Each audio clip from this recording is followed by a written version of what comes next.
time now for business, and Ghana Revenue Authority has relaunched the rent tax to increase awareness on property owners and tenants of its existence. Now, the 8% on tax was imposed in rent in 1970s, but most property owners have not honored this requirement. The Commissioner General of the GRA, which is the Ghana Revenue Authority, George Blankson, said the move is to ensure compliance and re-strategize to ensure tax obligations on rent are met.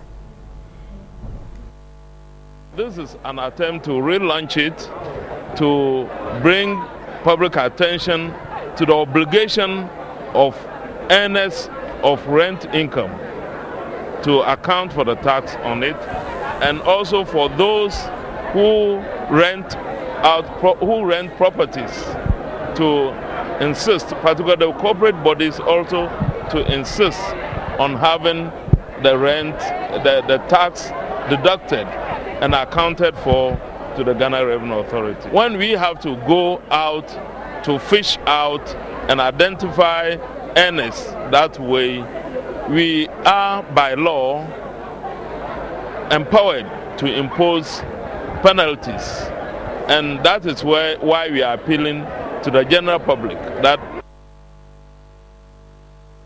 Hi viewers, my name is Jacob T. Nate, the CEO of ST Group of Company.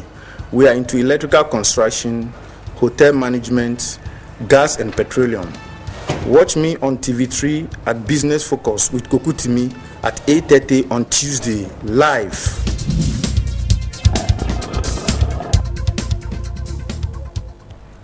And delving more into the GRA, which is the Ghana Revenue Authority launching the tax rents, I do have here with me Nani Kriasari. Good afternoon, thanks for your time. Hi Wendy, good afternoon. You have been following this story, right. And since the 1970s, the tax rent has been on, but following property owners have not honored this requirement. How big has this been a challenge for the GRA? Well, Wendy, you're right about that. I would say that this year, 2013, is revenue collection year. But on a more serious note, the rent tax has been in existence since 1973. And following that, we've seen some re-enactions and then 2 subsequent laws and various amendments. But the law is still in place, and it's obligatory to property owners and tenants to pay some taxes on incomes they generate on their property. And you would also bear or agree with me that we've seen more houses, more real estates coming up, and we've seen more buildings. But the question is, are they really paying the taxes that are due them with the incomes that they take? That is why the Ghana Revenue Authority is saying that we are taking 8% investment income on every income taxable from either property owners or tenants, and then business owners, that is the business income, would also have a fixed rate which would be communicated by the Ghana Revenue Authority later on. Now you have touched on the widespread of buildings that we're seeing even in this country. At the press conference which you were a part of, were there any hints of increments in that line? Well, they have given a cut for investment income, that is 8% for both property owners and tenants. So it means that one thing that was really confusing is if you were saying you are charging 8% on incomes, that is a taxable 8%, doesn't mean that property owners are going to charge tenants extra money. But the boss, that is the Commissioner General of the GRA, George Blankson, explained that no, if the property owner is taking X amount of money, the income generated from the tenants would be taxable. That is the 8% going to be taken out of that particular amount. But for business income, they have a fixed amount which they didn't really touch on, but I'm sure they would communicate that later on to business owners. I know we have briefly spoken about, but someone might ask that since 1973, we're in 2013. Why the relaunch now? Why the relaunch now? Like several years. Why the relaunch now? Well, one thing that the GRA made mention of is the meager amounts they have recorded. When you look at the figures I have from the GRA, tax on rent income for 2011, they were able to recoup 0.12%, which is less than 1% for rent taxes, which is not encouraging. And for 2012 too, they saw 0.14% for total revenues collected on tax rate. And from that time on, even though it's seen some reenactment and adjustments and all that, they're saying that no, they think with more houses being putting up, with more buildings and with more property owners, it is now time for them to take action and then take what is due them. Means that taxpayers should also bear with them, and when it is due, you should be able to pay to avoid any sanctions. And finally, the collections of these monies, how are they going to ensure that it's going to come on this time? Well, they have some men, I would say tax agents and women also, still educating the public on how you should go about to pay. But if you are a property owner and you need or you have to pay these amounts of money, you must visit the nearest domestic tax revenue division office to ensure that you pay this amount. And remember that if you don't pay it in less than 3 months, if it is due, you'll be charged a penalty of 20%, and if it exceeds the 3 months, you would be charged another penalty, extra 30%. So that is what the GRA so you'll be paying us.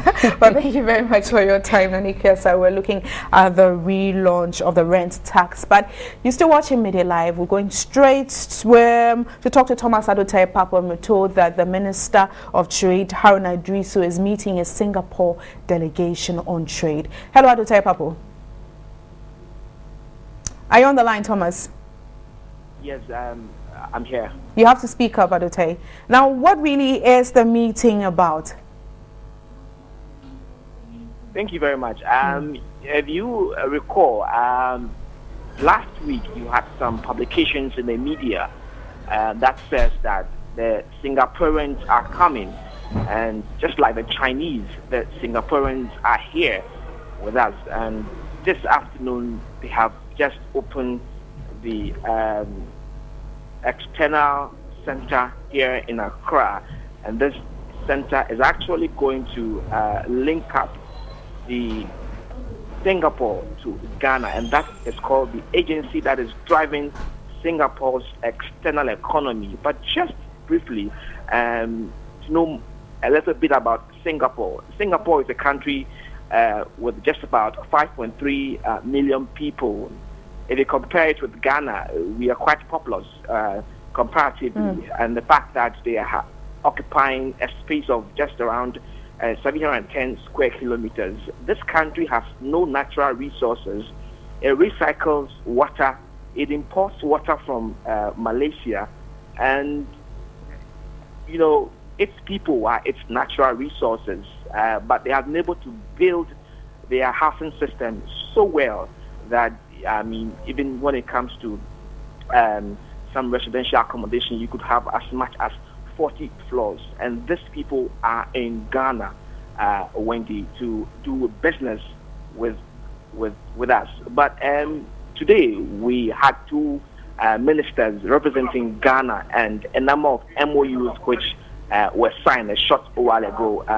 The first MOU has to do with some companies who would undertake the manufacture of vehicles and what have you. But briefly, let me bring you up to speed with what the two ministers said. That is the Honorable Minister for Trade and Industry, Haruna Idrisu, and Hannah Tete, Minister for Foreign Affairs. But let me begin with the Minister for Trade. He says that Ghana has recently revised her investment regime to provide strategies that will spare the needed development. And he says that Ghana is so happy that the tax regime has been revised so that it will give incentives to those industries in the manufacturing industry. He did say that, again, that we are desirous of growth, and the very fact that the president has reiterated several times that the country is not interested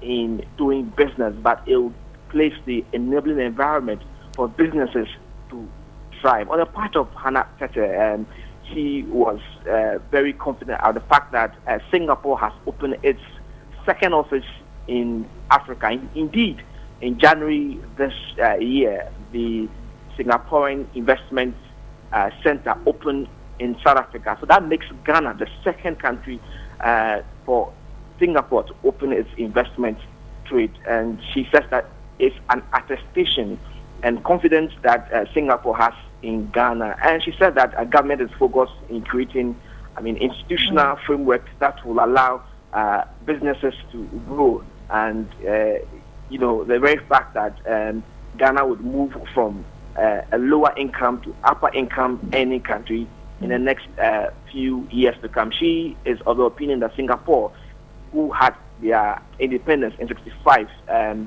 just a couple of years after Ghana had their independence, has done well so much in moving the country from a middle-income country to, a higher income country. And today they are a first-world country. Ghana, unfortunately, is lacking behind. And she thinks that we have a lot to learn from Singapore. And so the arrival in the country is much welcome, and that will set the page for Ghana-Singapore relations. Wendy. All right, well, thank you very much, Thomas Odutai-Papo, for that update. He was giving us an update on some MOUs, that's a Memorandum of Understanding signed between Ghana and Singapore. This is still Midday Live. We have more.